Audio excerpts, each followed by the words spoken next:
Hello, and thank you for joining my little pear deck on dyslexia. So we have two students joining me today, and I'm just going to tell you guys a little bit about what I learned in my dyslexia class. So the first and foremost, we're just going to ask a question: what do you know about dyslexia? Go ahead and answer.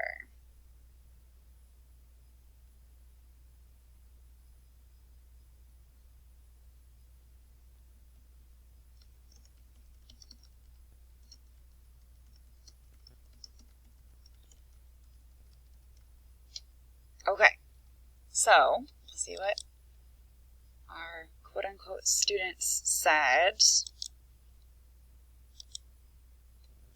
Oh, actually, I don't know how to show your guys' answers. Show responses, there we go. Students can't read, students cannot identify words correctly. Okay, so partly, we'll explain this today. So dyslexia actually is a weakness in matching sound with letters, which is just like basic, like part of phonics. We call these little sounds that match with letters, like sorry, now I'm thinking of French. We say a for a. We say for you. And English is harder than French, so I think. But anyway, it's basically the very first level of the language system. So that would be just identifying what sounds go with what letters.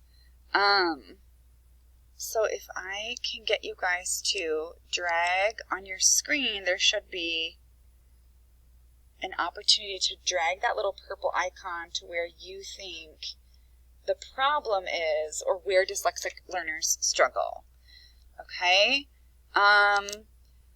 Okay, so one user said understanding word meaning, but actually it kind of looks...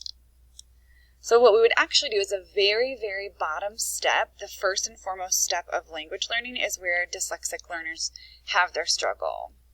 Okay? So the causes and effects of dyslexia, actually it's very much genetic.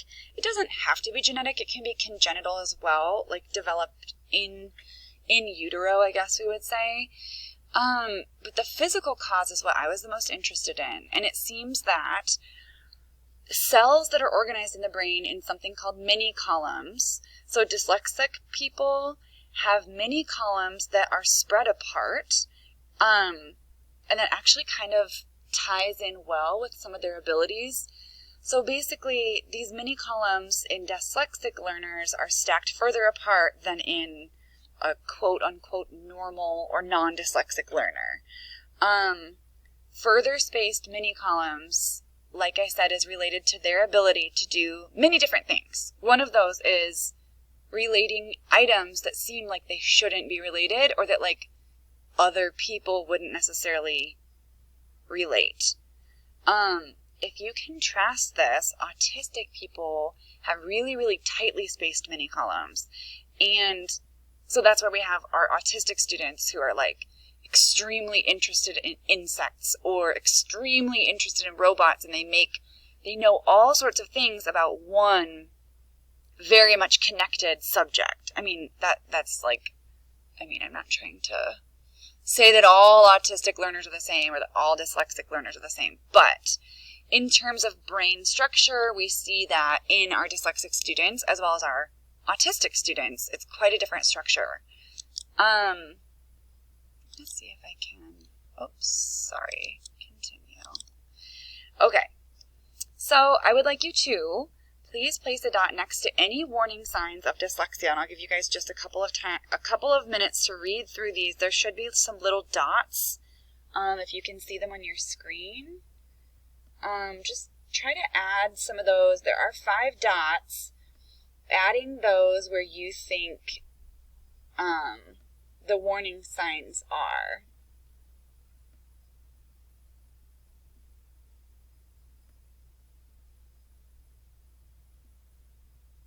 And again, like if this could just be guesses. It doesn't necessarily have to be right. We're gonna talk about this. So We will show our responses if you guys are ready. Thank you. Okay, so dots next to student pauses frequently when speaking. Yes, dyslexic students tend to pause frequently because they cannot always come up with words quickly, which is right here. They do have a tendency to misname objects, especially if it's like something that sounds kind of similar and has a similar function, such as like volcano, tornado. Like those are both natural things. They would maybe possibly mix that up. Student has trouble thinking of imaginative ideas. Actually, no. Dyslexic students are really, really, really good at that. Yeah, and that was just like okay. You didn't know where to put it, so that's okay. We're all learning. And then difficulty speaking to others. I don't think necessarily, actually, that's kind of confusing, but I don't think necessarily having difficulty just speaking. What I meant when I said that was just like conversation. We don't really see that as far as I have learned in my class. We don't really see that dyslexic students have trouble in conversation. And that is what I meant to say, like in speaking to others. If you are thinking in terms of like a presentation, I would say probably much more likely to have trouble coming up with words in that formal presentation setting. So we're going to continue and talk about actually now the advantages of some dyslexia. This is an acronym called MIND, M-I-N-D, because of the different types of strengths that we see in dyslexics. Some dyslexic students can have all 4 of these strengths, but I think it is more, usually they'll have 1 or 2 of them, and you'll see that they are related. So the first one is the M strength. This is material reasoning. Basically, I think of like architecture when I think of this, or people who are really good at like Legos. Our dyslexic learners who are strong at material reasoning are really good at like arranging things in their mind without having to have those things physically there in front of them. And that is really a gift for things like architecture, if kids are into Legos, Connects, things like that, organic chemistry even, seeing how those molecules are related to each other just in space. I always had a lot of trouble with that, so I think that's amazing when people can do that. Our second one is intuitive reasoning.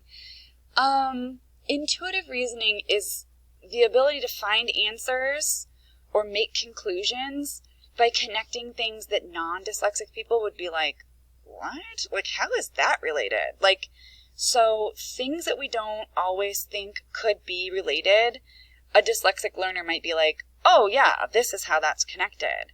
And I just chose this picture because you might not necessarily see a face there.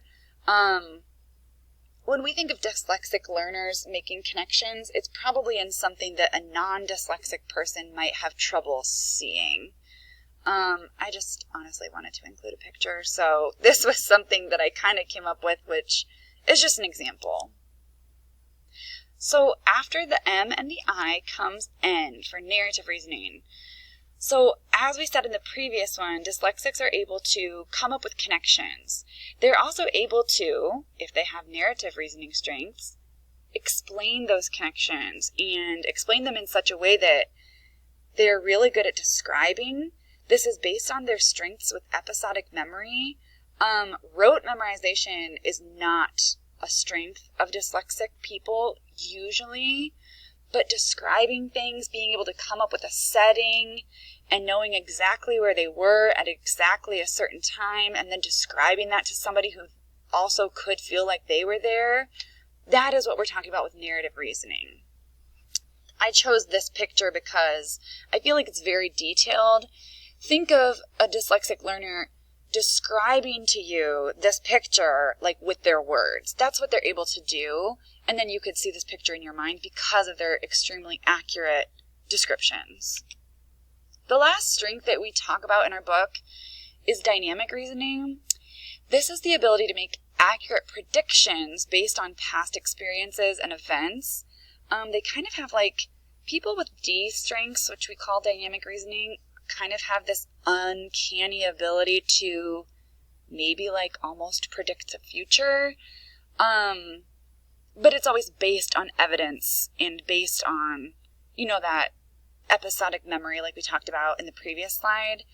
They have the ability to kind of make connections in their mind about things that they think could happen in the future. I chose this graphic because in our book we learned about a woman who was really, really good at geology and historical, I think she was maybe a paleontologist or a geologist, but she basically found it pretty easy to understand how the Earth changed over time based on her very great dynamic reasoning strengths. So as teachers, it's important to know how we can help. First of all, to identify dyslexic learners, if you could just type in a couple of things that you might be able to identify with, that would be helpful. So I'll give you maybe 30 seconds to do that.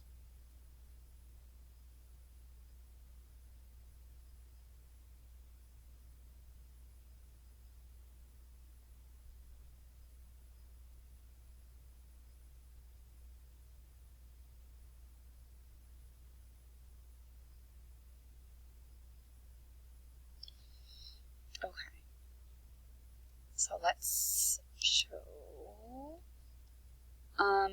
okay, so we talked about like a presentation would be difficult maybe, reading aloud is definitely difficult, handwriting can show difficulties for dyslexic learners. By instructing them and engaging their interest in lessons and assessments, that is really important to hold the attention of any dyslexic learner. We talked about in our class how dyslexic learners will succeed much more if they are captivated by something. So it's really important for us to kind of try to get to know our students. We could think about even giving like an interest survey, getting to know them well. I mean, I think that's a good idea whether or not we're working with the dyslexic learner, but so that we can really find a way to engage those dyslexic learners, especially with reading teachers. I feel like it's going to be important to help them in that way, to really engage them and get them interested in reading, even though it sometimes proves to be so difficult for them. And then the last thing is to inspire. Of course, we would like to do this for all of our students, but inspire our dyslexic learners by encouraging them not only while they're our learners in our classroom, but also beyond, like checking in with them, emailing them. Also, I think communicating like with their parents and with their future teachers is really important as well. If we really share our knowledge as a community of teachers, especially for our students who have difficulty in the classroom, our dyslexic learners could be really helped by kind of like sharing the knowledge about what worked for that student, maybe what doesn't work for that student. I think that we can really help them have success not only in our classroom, but beyond as well. So thank you for participating. I'm going to end this right now, and I hope that you have learned something new about dyslexia. Thank you. Bye.